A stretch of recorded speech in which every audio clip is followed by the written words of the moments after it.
দেশ জামায়াতে ইসলামীর উদ্যোগে যে জাতীয় সমাবেশের আহ্বান করা হয়েছে সেই সমাবেশ সম্পর্কেই আপনাদের সামনে বক্তব্য রাখার জন্য আমরা উপস্থিত হয়েছি এবং এই সাংবাদিক সম্মেলনের আয়োজন করেছি। আজকে আমার এই সম্মেলনের বক্তব্যটাকে আমি সংক্ষেপেই পেশ করার চেষ্টা করব ইনশাআল্লাহ। তিনটা পার্টে আমি আপনাদের সামনে ছোট ছোট করে কয়েকটা কথা বলবো। প্রথম আপনাদেরকে জানাবো আমাদের এই সম্মেলনের বা জাতীয় সমাবেশের উদ্দেশ্য সম্পর্কে কিছু কথা বলবো ইনশাআল্লাহ। দ্বিতীয় পর্যায়ে আমাদের এই জাতীয় সমাবেশের ব্যবস্থাপনার ব্যাপারে গৃহীত কিছু পদক্ষেপ ব্যবস্থা ইত্যাদি আপনাদেরকে আমরা অবহিত করব। তৃতীয়ত এ ব্যাপারে দেশবাসী এবং সাংবাদিক বন্ধুদের কাছে আমাদের কিছু আহ্বান আমি পেশ করব তিনটা পার্টে। তো আপনারা ইতিমধ্যেই সবাই জেনেছেন যে এই জাতীয় সমাবেশ দীর্ঘদিন পর অর্থাৎ বাংলাদেশ জামায়াতে ইসলামীর উপরে স্বাধীনতার এই 54 বছরের বিভিন্ন সময় আমরা কিভাবে মজলুম হয়েছি, নির্যাতিত হয়েছি, সাংবিধানিক রাজনৈতিক সব অধিকার হারা আমরা হয়েছি, সেই ইতিহাস আপনারা জানেন। 2024-এর জুলাই অভ্যুত্থানের মধ্য দিয়ে রাজনৈতিক পরিবর্তনের পর বাংলাদেশের মানুষের বাক স্বাধীনতা, রাজনৈতিক স্বাধীনতা, আমাদের সাংবিধানিক অধিকার যতটুকু আমরা ভোগ করতে পারছি সেজন্য আমরা মহান আল্লাহ তাআলার কাছে শুকরিয়া জানাচ্ছি এবং সেই সুযোগই আমাদেরকে এই জাতীয় মহাসমাবেশ আয়োজনের সুযোগ করে দিয়েছে। সেজন্য আমরা আল্লাহর কাছে খুব কৃতজ্ঞ এবং আপনাদের দেশবাসীর কাছে প্রশাসন এবং যারা এই সমাবেশের সহযোগিতা করছেন তাদের প্রতি আমরা কৃতজ্ঞতা জানাচ্ছি। এই জাতীয় সমাবেশ ঐতিহাসিক সোহরাওয়ার্দী উদ্যানে ইনশাআল্লাহ অনুষ্ঠিত হবে। সমাবেশে সভাপতিত্ব করবেন আমাদের প্রিয় আমিরে জামাত, বাংলাদেশের নতুন বাংলাদেশ গড়ার স্বপ্ন সারথী, কোটি কোটি মানুষের প্রিয় নেতা, যিনি বাংলাদেশের রাজধানী থেকে শহরে, নগরে, গ্রামে, বন্দরে যেখানেই তিনি ছুটছেন, সফর করছেন, লক্ষ লক্ষ মানুষ তার কথা শোনার জন্য, দেখার জন্য সেখানে ছুটে আসছেন। আমাদের সেই প্রিয় নেতা ডক্টর শফিকুর রহমান তিনি সভাপতিত্ব করবেন এবং এই জাতীয় সমাবেশে দেশপ্রেমিক সকল রাজনৈতিক শক্তি, ইসলামী শক্তিকে আমরা আমন্ত্রণ জানিয়েছি এবং এই জাতীয় সমাবেশে আমাদের জাতীয় নেতৃবৃন্দ ইনশাআল্লাহ বক্তব্য রাখবেন। এই সমাবেশ আহ্বানের কয়েকটা উদ্দেশ্য আমরা সামনে রেখেছি যা আমাদের এই সমাবেশ থেকে উচ্চকিত হবে, উচ্চারিত হবে। প্রথম হচ্ছে আসন্ন জাতীয় সংসদ নির্বাচনকে অবাধ এবং নিরপেক্ষ করার প্রয়োজনে যে লেভেল প্লেইং ফিল্ড, রাজনৈতিক ময়দানে নির্বাচনকে নিরপেক্ষ করার প্রয়োজনে যে মাঠের সমতা প্রয়োজন সে সমতা নেই। এই জন্য আমরা লেভেল প্লেইং ফিল্ডকে নিশ্চিতকরণের দাবি আমরা এই সমাবেশ থেকে তুলব। দ্বিতীয় হচ্ছে জুলাই অভ্যুত্থানে এবং তার আগে যে সমস্ত ফ্যাসিবাদীদের হাতে যারা নিহত হয়েছেন, জীবন দিয়েছেন, আহত হয়েছেন, এই গণহত্যার বিচার অবিলম্বে সম্পন্ন করতে হবে। নির্বাচনের পূর্বে মানবতা বিরোধী অপরাধ, এই সব অপরাধীদের বিচার যেন জাতির সামনে দৃশ্যমান হয়, এটা আমাদের এই জাতীয় মহাসমাবেশের অন্যতম দাবি। এরপর অবশ্যই নির্বাচন সুষ্ঠু করার প্রয়োজনে গণ আকাঙ্ক্ষা অনুযায়ী আমাদের কতগুলো রাষ্ট্রীয় অর্গান এবং বিভাগের মৌলিক সংস্কার শেষ করতে হবে। এই মৌলিক সংস্কারের দাবি আমরা এই জাতীয় সমাবেশ থেকে আবার তুলব। যদিও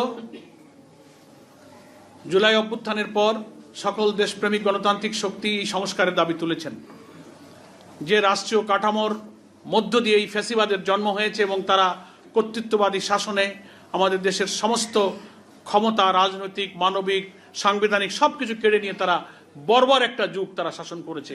এই কর্তৃত্ববাদী শাসক যেন আর তৈরি না হয়, এই জন্য আমাদের রাষ্ট্রের কাঠামোকে পরিবর্তন করতে হবে। এর জন্য সরকার যে সংস্কার প্রস্তাব দিয়েছে, ন্যাশনাল কনসেনসাস কমিশন, জাতীয় ঐক্যমত্য কমিশনের মধ্য দিয়ে জাতীয়ভাবে রাজনৈতিক দলগুলোর মধ্যে সংস্কারের মেজর ইস্যুতে ঐক্যমতের প্রচেষ্টাও সেখানে চলছে। এই প্রচেষ্টা সফল করা দরকার। বিফোর ইলেকশন মৌলিক এই সব পয়েন্টে সংস্কারগুলো শেষ করতে হবে। নির্বাচন কমিশন, সংবিধানের কিছু সংস্কার, প্রধানমন্ত্রী রাষ্ট্রপতির ক্ষমতার মধ্যে ভারসাম্য, দুর্নীতি দমন কমিশন, অনেক ইম্পর্টেন্ট এখানে আছে, জুডিশিয়ারি, পুলিশ অ্যাডমিনিস্ট্রেশন। রাজনৈতিক দলগুলো প্রস্তাব দিয়েছে, কনসেনসাস কমিশন তারা আবার একটা সুপারিশ দিয়ে এখন দলগুলোর মধ্যে ঐক্যমতের চেষ্টা করছেন। বাংলাদেশ জামাত ইসলামী এই ঐক্যমত কমিশনের প্রচেষ্টায় নিরলসভাবে তারা সময় দিয়ে যাচ্ছে এবং অবদান রেখে যাচ্ছে এই ঐক্যমতে পৌঁছবার জন্য। আমরা মনে করি কোনো ষড়যন্ত্র যেন এই সংস্কার কাজকে বিঘ্ন করতে না পারে। সংস্কার না হলে নির্বাচন সুষ্ঠু হবে না, আর একটা ফ্যাসিবাদের জন্ম হবে। এবং আওয়ামী কালো যুগে যে নির্বাচন আমরা দেখেছি, দিনের ভোট রাতে হয়েছে, ভোট কেন্দ্রে মানুষ যেতে পারেনি, আমি আর ডামের ইলেকশন, এরকম কোনো ইলেকশন দেশের মানুষ মেনে নেবে না বলে আমরা মনে করি বিফোর ইলেকশন অবশ্যই আমাদের এই সংস্কার কাজ শেষ করতে হবে। এই দাবি আমাদের জনসভা থেকে উত্থাপিত হবে। নেক্সট আমরা দাবি করেছি, জুলাই গণ অভ্যুত্থানে যারা শহীদ হয়েছেন প্রায় 2000, আহত হয়েছে 20,000-এর উপরে, শহীদদের পুনর্বাসন, আহতদের পুনর্বাসন এবং চিকিৎসা এখনো শেষ হয়নি। তাদের কান্না, তাদের চোখের পানি, তাদের আহাজারি এখনো চলছে। অনেকেই বিদেশে চিকিৎসার জন্য গিয়েছে, বাড়িতে বিনা চিকিৎসায় এখনো কষ্ট পাচ্ছে, হাসপাতালে আছে। এই দাবি আমাদের জাতীয় সমাজ থেকে উত্থাপিত হবে। পিআর পদ্ধতিতে জাতীয় নির্বাচনের আয়োজন করার দাবি আমরা প্রথম থেকেই করে আসছি এবং এই দাবিতে ক্রমশ বাংলাদেশের উল্লেখযোগ্য রাজনৈতিক দলগুলো এখন একমত। দু একটা দল তাদের ভিন্ন যুক্তিতে হয়তো দুঃখজনকভাবে এখনো রাজি হয়নি। আমরা ওই জাতীয় সমাবেশ থেকে আহ্বান জানাবো, আমাদের প্রপোর্শনাল রিপ্রেজেন্টেশন, সংখ্যানুপাতিক পদ্ধতিতে এই নির্বাচন হলে দেশে কালো টাকা, পেশি শক্তির দৌরাত্ম্য কমবে, মনোনয়ন বাণিজ্য থাকবে না, দক্ষ যোগ্য পার্লামেন্টেরিয়ানকে পার্লামেন্টে প্রত্যেকটি দল তাদের সিনিয়র নেতাদেরকে সেখানে মনোনীত করে সংসদে পাঠাতে পারবে। ফলে পার্লামেন্ট একটা কোয়ালিটি পার্লামেন্ট হবে। এই দাবি আমরা এই মহাসমাবেশ থেকে তুলব।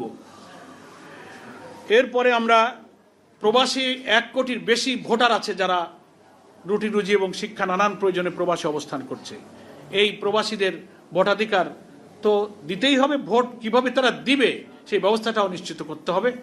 আলহামদুলিল্লাহ বাংলাদেশ জামাত ইসলামীর পক্ষ থেকে লিখিতভাবে আমরা একটি প্রতিনিধি দল ইলেকশন কমিশনকে দাবি আগেই জানিয়েছিলাম। বারবার আলোচনার পর ওনারা নীতিগতভাবে একমত হয়ে তার প্রক্রিয়া ওনারা শুরু করেছেন। আমরা এই দাবিও এই জাতীয় সমাবেশ থেকে আবার তুলব।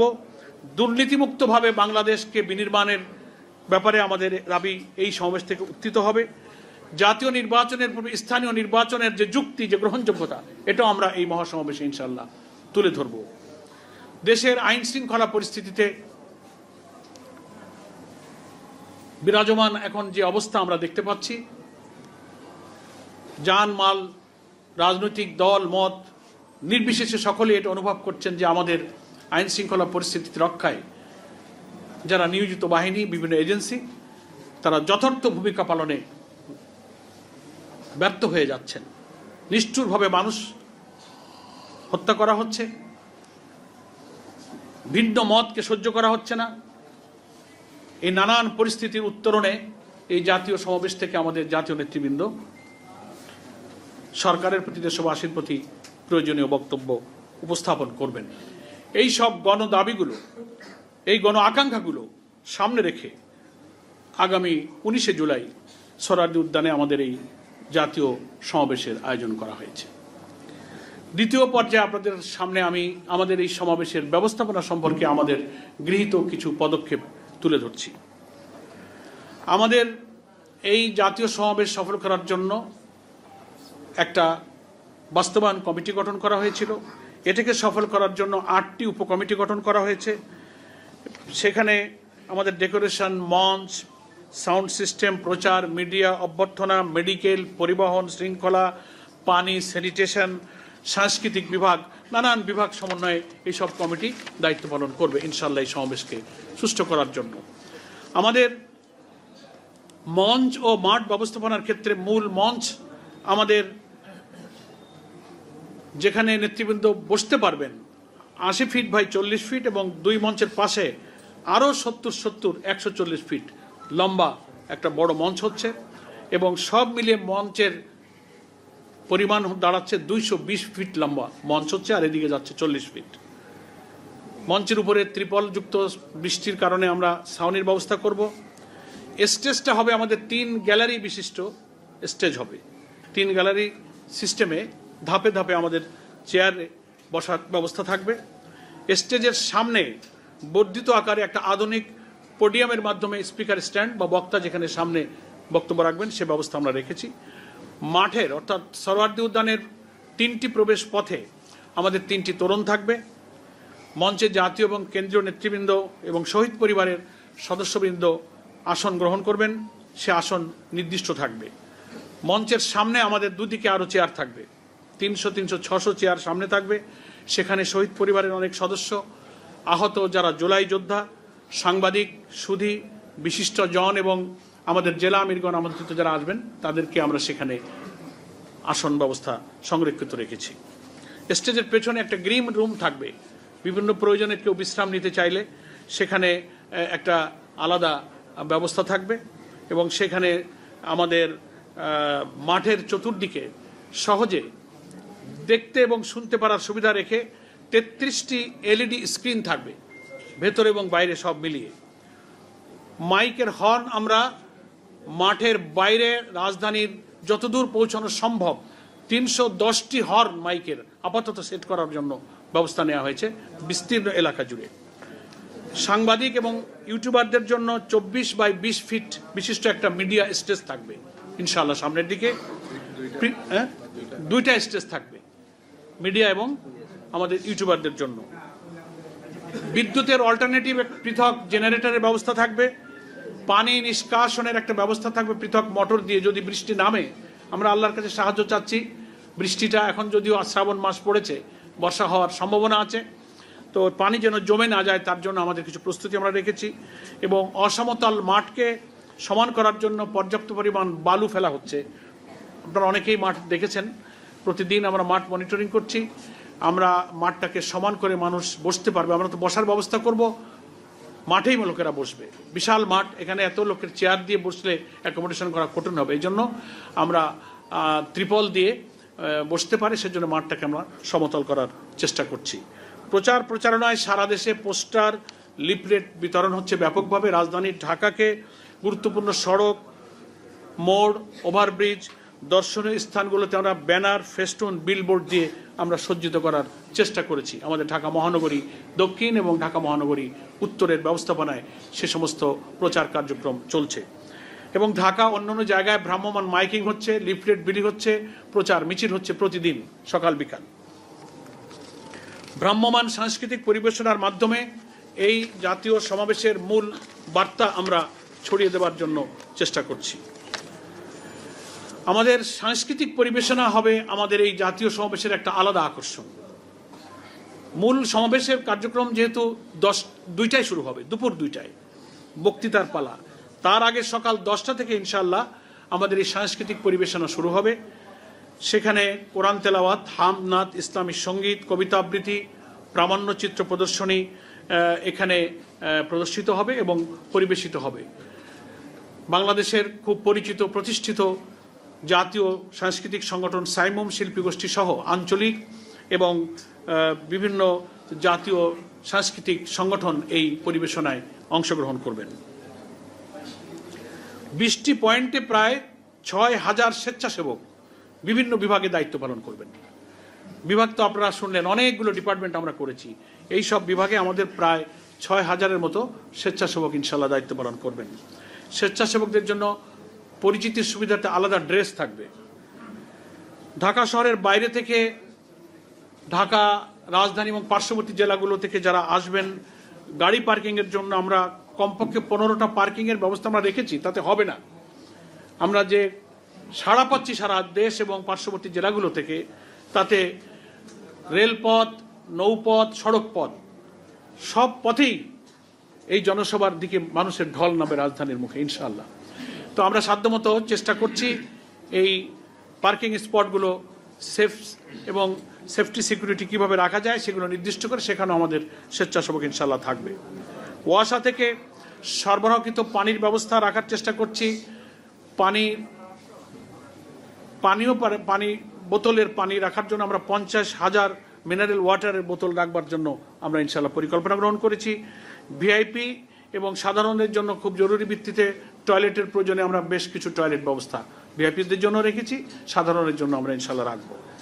প্রাথমিক চিকিৎসার জন্য ফার্স্ট এইডের জন্য আমাদের 15টা মেডিকেল বুথ থাকবে সোহরাওয়ার্দী উদ্যানের চারিপাশ দিয়ে, আমাদের ভিতরে বাইরে মিলে মোট 15টা মেডিকেল বুথ থাকবে। একাধিক বেড, প্রতিটি বুথে 2 জন করে এমবিবিএস ডাক্তার, জরুরি ঔষধ এবং অ্যাম্বুলেন্স সার্ভিস আমরা রাখবার ব্যবস্থা করেছি। আমাদের আইটি টিম এবং লাইভ সম্প্রচারের জন্য ফ্রন্ট ও ড্রোন ক্যামেরার সাহায্যে সমাবেশে উচ্চমানের ভিডিও ধারণ এবং তা সমাবেশস্থলের এলইডি স্ক্রিনে প্রদর্শন করা এবং ফেসবুক, ইউটিউব সহ সকল সামাজিক মাধ্যমে লাইভ সম্প্রচার করা হবে আমাদের জাতীয় সমাবেশের কার্যক্রম। এবং জনসভার শৃঙ্খলা, নিরাপত্তা, ট্রাফিক ব্যবস্থাপনা, আইন শৃঙ্খলা পরিস্থিতি, রাজধানীর বাইরে থেকে আগত জনসাধারণের জন্য সড়ক, নৌ ও রেলপথে নিরাপদ যাতায়াত নিশ্চিত করার জন্য আমরা মাননীয় স্বরাষ্ট্র উপদেষ্টা, পুলিশ কমিশনার এবং সংশ্লিষ্ট বিভিন্ন সংস্থা বিভাগের সহযোগিতা কামনা করেছি। আমরা সাক্ষাৎ করেছি, লিখিতভাবে আমাদের প্রয়োজনীয় চাহিদা জানিয়েছি। আমাদের নেতৃবৃন্দ সাক্ষাৎ করে আমরা যাবতীয় সহযোগিতা ওনাদের কাছে চেয়েছি। ওনারা সাধ্যমতো সহযোগিতার জন্য কথা দিয়েছেন এবং তারা প্রচেষ্টা চালিয়ে যাচ্ছেন।